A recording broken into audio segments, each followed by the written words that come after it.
मगर न नीट पे, न मणिपुर पे बोलेंगे, न रसलट पे बोलेंगे, न किसानों पर बोलेंगे। सिर्फ और सिर्फ मेलोनी से मिलने जाएंगे इटली में। आखिर में रोजगार आएगा कहाँ से, रोजगार गया कहाँ से? इससे पहले रोजगार नौजवानों को मिलता था, ये रोजगार समाप्त हो गया।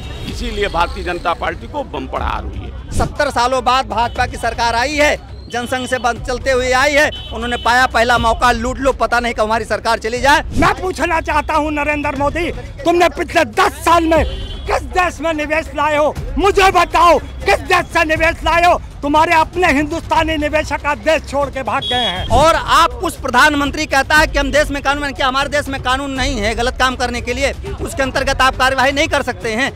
कुछ नहीं क्या मतलब, जितने काम तो कर रहे हैं, बाकी जो अधिकारी हैं वो भ्रष्ट हो रहे हैं। जिस देश के प्रधानमंत्री की डिग्री खुद की फर्जी हो, वो पेपर लीक नहीं कराएगा, क्या कराएगा?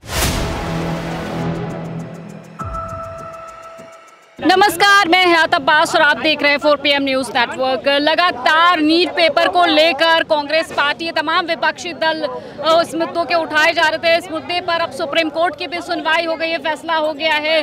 कड़ी फटकार लगाई है सुप्रीम कोर्ट ने और साफ तौर पे कहा गया है कि नीट का पेपर लीक हुआ था, धांधली हुई थी। लोग इसको कैसे देख रहे हैं, कैसे देख रहे हैं सर? अब तो सुप्रीम कोर्ट ने भी साफ कह दिया है कि नीट का पेपर लीक हुआ था। देखिए, ये आज नहीं, मैं 2 साल पहले भी सोशल मीडिया पर बोल चुका हूं कि एनटीए और सरकार के लोग बैठ करके 60 और 40 के रेशियो से अपने अपने आदमी भरते हैं, सब पैसा लेकर के भरते हैं, जो आज साबित हो गया।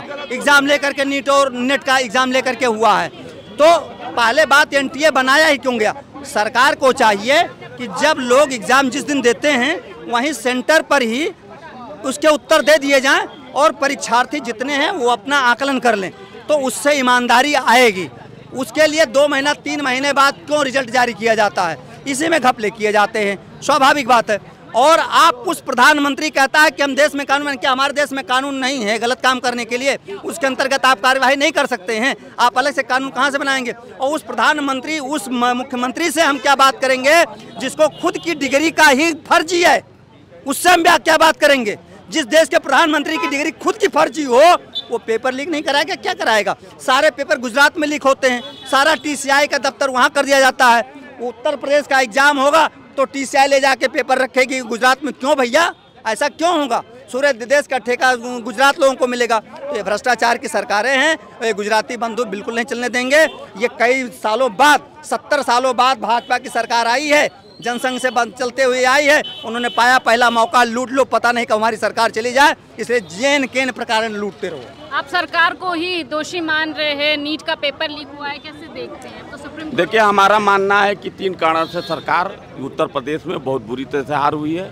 पहला कारण जो है, एक विशेष समुदाय, मुस्लिम समाज, इनके खिलाफ होकर एक मत हराने का काम किया है।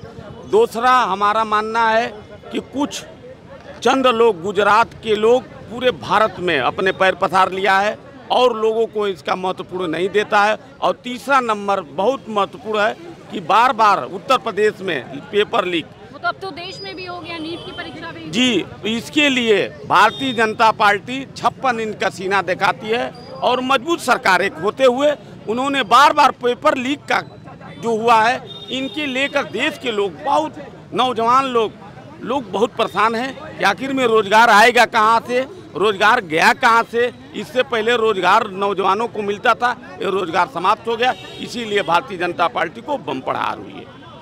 कैसे ये कह रहे हैं कि 3 कारण हैं, बेरोजगारी, महंगाई, पेपर लीक, यही कारण की वजह से भारतीय जनता पार्टी हारी है। देखिए, लोकतांत्रिक सरकार नहीं है, ये लीक तांत्रिक सरकार है। चाहे एयरपोर्ट हो, चाहे राम मंदिर हो, चाहे सड़कों में गड्ढे हों, चाहे कहीं भी लीकेज हो, चाहे पुल 11 पुल बिहार में एक ही राज्य में गिर जाते हों, तो ये लोकतांत्रिक नहीं है, ये लीक तांत्रिक सरकार है। इससे कोई भी उम्मीद करना बेकार है।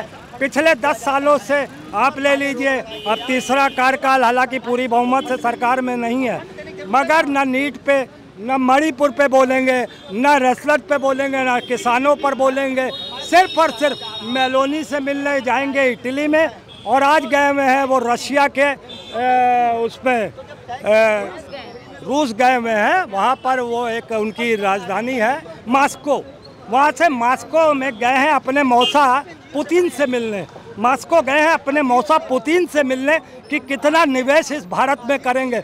मैं पूछना चाहता हूं नरेंद्र मोदी, तुमने पिछले 10 साल में किस देश में निवेश लाए हो? मुझे बताओ, किस देश से निवेश लाए हो? तुम्हारे अपने हिंदुस्तानी निवेशक आज देश छोड़ के भाग गए हैं। तुम्हारे अपने हिंदुस्तानी निवेशक छोड़ के भाग रहे हैं और तुम चले जाते हो। और अभी तो तुमने 4 दिन पहले क्या किया? उन घुसपैठियों की अम्मा को लाल कारपेट बिछाकर भगत की, किसकी? बांग्लादेश की शेख हसीना की। एक तरफ तो उनको घुसपैठियों की अम्मा बताते हो, दूसरी तरफ, एक मिनट सुन लीजिए, उसके लिए नरेंद्र मोदी ने कहा था जिस तरीके से बनारस में गंगा साफ कर देंगे, आज देख लीजिए गंगा कितनी साफ हो गई है। इनकी जेबें भरी है, गंगा साफ नहीं हुई है। और बंगाल में, वो बांग्लादेश में एक नदी की सफाई में 85,000 करोड़ या लाख, ये फिगर मुझे नहीं, 85,000 पता है मुझे, उतना पैसा देकर वहाँ की बांग्लादेश की नालियाँ साफ करेगा। तो नरेंद्र मोदी जमादारी कर लो, फिर प्रधानमंत्री क्यों बने? और लोगों से सवाल कर लेते हैं, कैसे देख रहे हैं नीट के पेपर पे जो सुनवाई हुई सुप्रीम कोर्ट में? गलत हुआ वो तो। मैं तो सहारनपुर से हूँ। अच्छा, सहारनपुर से हैं। किसको जिम्मेदार मानते हैं पेपर लीक? सरकार ही है उसमें जिम्मेदार। जी जी, मैं तो उसी के बारे में कर रहा बात। ये सहारनपुर से 2 सीटें हारी, ये सिर्फ अधिकारियों की कमियों की वजह से हारी। लोगों का काम नहीं हो रहा है जनता के, और दोनों सीटें सहारनपुर की जो है, किराना सीट और सहारनपुर सीट दोनों हारी।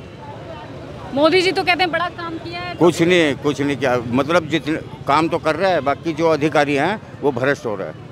भ्रष्ट हो रहे हैं, ये तो कह रहे हैं भ्रष्टाचार खत्म हो गया हमारी सरकार। भ्रष्टाचार नहीं खत्म हुआ, वहाँ का जिला पूर्ति अधिकारी है सहारनपुर का, पूरा भ्रष्ट हो रहा। भ्रष्ट हो रहा है। कैसे देख रहे हैं नीट के पेपर पे जो सुनवाई हुई सुप्रीम कोर्ट?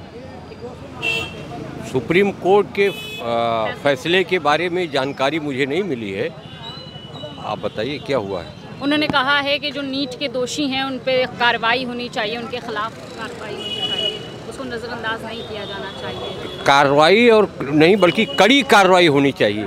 ये नीट या जितने भी कंपटीशन के एग्ज़ाम हो रहे हैं सिविल सर्विसेज के या इंजीनियरिंग के या नीट के, हाँ, ये हमारे जो है स्ट्रक्चर के, हमारे रचना के, ये हमारे मूल जो है फंडामेंटल जो है बुनियादी ये ढांचे, इसमें भी अगर भ्रष्टाचार, पेपर लीक जैसे जो है मामले जब घुसेंगे तो कौन सी मिशनरी हम तैयार करेंगे? राहुल गांधी मणिपुर गए हैं, मोदी जी रूस गए हैं। मैंने बताया आपसे, कल ही मैंने बताया किसी साहब से कि मोदी जी हमारे हर खुशी के मौके पर हाजिर रहते हैं और आपदा में वो अवसर तलाश करते हैं और खुशी के मौके पर शुभकामनाएं देते हैं। उन्हें मणिपुर जाते हुए उन्हें शर्म आ रहा है। राहुल गांधी देश के नेता हैं, देश के लिए लड़ रहे हैं। मणिपुर हमारा देश का एक हिस्सा है, इस वजह से राहुल जी वहाँ गए हुए हैं। प्रधानमंत्री देखिए, राहुल गांधी जी, अब देश में चुनाव खत्म हो गया, अब वो तो मणिपुर गए सिर्फ इसलिए गए कि लोग ये उनके ऊपर उंगली ना उठाएं कि छुट्टी मनाने ये विदेश चले गए हैं। मोदी जी क्यों विदेश चले गए? नहीं, मोदी जी तो देश के प्रधानमंत्री हैं, वो घूम सकते नहीं, वो इसलिए जाएंगे कि विदेशी विदेश आते जाते रहेंगे, प्रधानमंत्री हैं वो, आते जाते रहेंगे, कोई किसी को क्या कष्ट है? हाँ, लेकिन अगर राहुल गांधी चले जाते नहीं, राहुल गांधी जाना चाहिए, लेकिन अच्छा नीट करके जाना। अच्छा, नीट के पेपर पे क्या कहेंगे? देखिए, नीट का पेपर हो या कोई पेपर हो, जो लीक पेपर हुए, जो भी नहीं, छोटी बात नहीं, बहुत बड़ी बातें हैं। हाँ। लेकिन मैं आपको बता दूं कि केंद्र में सरकार नरेंद्र मोदी जी की है और उत्तर प्रदेश में सरकार बाबा योगी आदित्यनाथ जी की है। आप ये समझ लीजिएगा, उसमें चाहे सत्ता का होगा चाहे विपक्ष का होगा, उसकी नस्लें याद करेंगी जो पेपर लीक कराए होंगे। 100% होगा, उनकी नस्लें याद करेंगी। इतना कड़ा कानून ला करके इतना उनको दंड दिया जाएगा कि दोबारा उनकी नस्लें कभी ऐसे नहीं सोचेंगी पेपर लीक करवाना। चलिए ठीक है। तो जनता के बीच क्या माहौल है? सुप्रीम कोर्ट का जो सुनवाई, जो फैसला आया है, उसको लेकर लोग क्या सोच रहे हैं? नीट के पेपर को लेकर क्या चर्चा है लोगों के बीच? तमाम इसी तरह की अपडेट के लिए 4PM देखते रहे। कैमरा पर्सन सत्यनारायण के साथ मैं हयात अब्बास, 4PM के साथ।